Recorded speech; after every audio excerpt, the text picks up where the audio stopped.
नमस्कार साथियों, welcome to MCQ series. MCQ series का ये 10th लेक्चर है।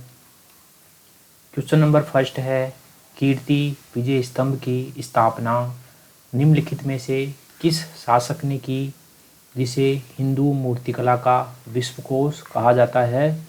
कीर्ति विजय स्तंभ की स्थापना की थी महाराणा कुंभा ने, और यह मालवा विजय के उपलक्ष्य में मेवाड़ में की गई थी कीर्ति विजय स्तंभ की स्थापना।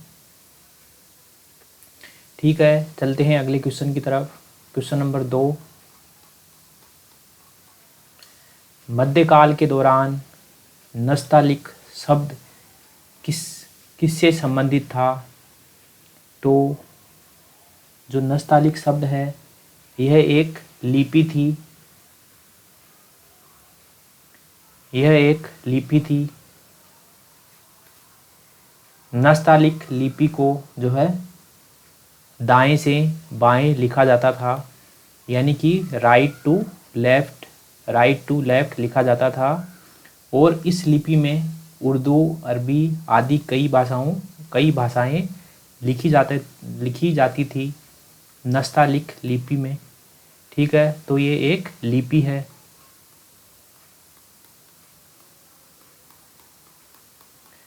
क्वेश्चन नंबर 3 है, सल्तनत काल में फवाजिल का अर्थ था। तो सल्तनत काल में फवाजिल का अर्थ था इक़्तादारों द्वारा अतिरिक्त राशि का राजकोष में भुगतान की।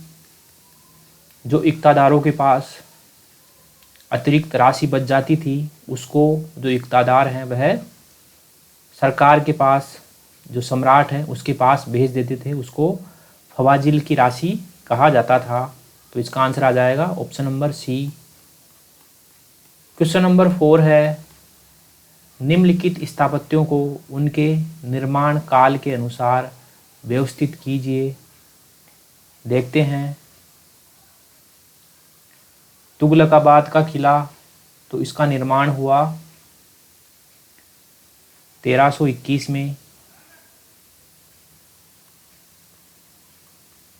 फिर देखते हैं सिकंदर लोदी का मकबरा, इसका निर्माण हुआ 1517 में। फिर देखते हैं कुतुब मीनार का निर्माण हुआ 1193 ईस्वी में। और फतेहपुर सीकरी, इसका निर्माण हुआ 1571 ईस्वी में। ठीक है, तो इसमें सही काल अनुक्रम है। सबसे पहले 3, फिर उसके बाद 1, फिर उसके बाद 2 और फिर उसके बाद 4। 3, 1, 2, 4, यह है ऑप्शन नंबर बी में। क्वेश्चन नंबर 5 है, मध्यकाल के संदर्भ में अरबेस्क पद इंगित करता है। तो जो अरबेस्क पद है वह इंगित करता है दीवारों पर उकेरी गई अरबी लिपि को इंगित करता है। और जो इस्लामिक स्थापत्य है उसमें इसके माध्यम से जो है सजावट की जाती थी। और इसमें जो है कुरान की आयतें भी जो है दीवार पर अंकित की जाती थी अरबेस्क शैली में। तो इसका उत्तर आ गया ऑप्शन नंबर डी, दीवारों पर उकेरी गई अरबी लिपि को जो है अरबेस्क कहा जाता था। अगला क्वेश्चन है क्वेश्चन नंबर 6, चोर पंचाशिका शैली निम्नलिखित में से किससे संबद्ध थी?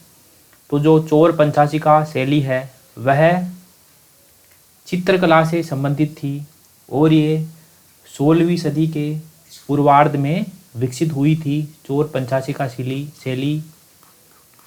क्वेश्चन नंबर 7 है, ग्वालियर प्रशस्ति अभिलेख निम्नलिखित में से किस प्रतिहार शासक से संबंधित है? तो जो ग्वालियर प्रशस्ति अभिलेख है वह मिहिर भोज प्रथम से संबंधित है। और इस अभिलेख में जो है प्रतिहार वंशों की जो राजनीतिक उपलब्धियां हैं और उसके साथ जो राजनीतिक वंशावली है उसका जो है हमको उसके बारे में जानकारी मिलती है ग्वालियर प्रशस्ति अभिलेख से। तो इसका आंसर हो जाएगा option number C. Question number 8 है, निम्नलिखित को सही काल अनुक्रम में व्यवस्थित कीजिए। तो देखते हैं वत्सराज। तो वत्सराज का टाइम पीरियड है 783 से 816 ईस्वी। उसके बाद देखते हैं नागभट्ट। तो नागभट्ट सेकंड का टाइम पीरियड है 800 से 833 ईस्वी।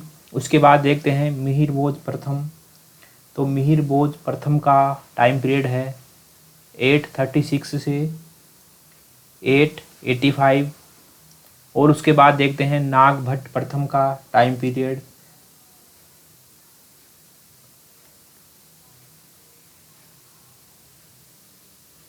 नागभट्ट प्रथम का टाइम पीरियड है 730 से 756 ईस्वी। तो देखते हैं सबसे पहले आएंगे हमारे नागभट्ट फर्स्ट। उसके बाद आएंगे वत्सराज। उसके बाद आएंगे नागभट्ट द्वितीय।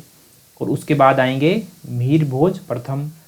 4 1 2 3 4 1 2 3 इसका आंसर आ गया option number A. Question number 9 है, 18वीं शताब्दी में प्रचलित ददनी व्यवस्था किससे संबद्ध थी। तो जो ददनी व्यवस्था है वह संबंध थी कारीगरों को दिया जाने वाला एक प्रकार का अग्रिम भुगतान। Option number B. जो ब्रिटिश व्यापारी है उनके द्वारा जो है कारीगरों को अग्रिम भुगतान दे दिया जाता था, जिसके बाद जब ब्रिटिश व्यापारी इन कारीगरों से जो है वस्तु खरीदते थे तो कारीगर मोल भाव करने लायक नहीं बचते थे, वह मनमानी कीमत पर जो है वस्तुएं खरीद लेते थे। तो उसको ददनी व्यवस्था कहा गया है। क्वेश्चन नंबर 10 है, हुंडी शब्द का प्रयोग किसके लिए किया जाता था। तो हुंडी शब्द का प्रयोग किया जाता था विनिमय पत्र के लिए, बिल ऑफ एक्सचेंज के लिए। इसमें ऐसा होता था जैसे कि मान लो जयपुर से किसी को दिल्ली पैसे भेजने हैं तो एक व्यक्ति आएगा और जो हुंडी व्यवस्था का संचालन करता है उसके पास आएगा, उसको पैसे दे देगा। मान लो कि 100 रुपये दे दिए, तो 100 रुपये के बदले में जो ये हुंडी व्यवस्था का संचालक है वह इसको कुछ एक निशानी के रूप में कुछ दे देगा।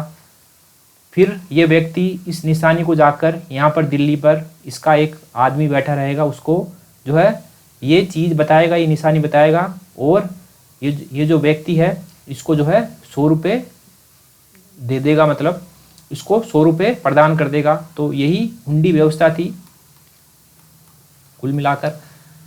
तो इसको हुंडी व्यवस्था कहा जाता है, इसको विनिमय पत्र कहा जाता था। ठीक है साथियों,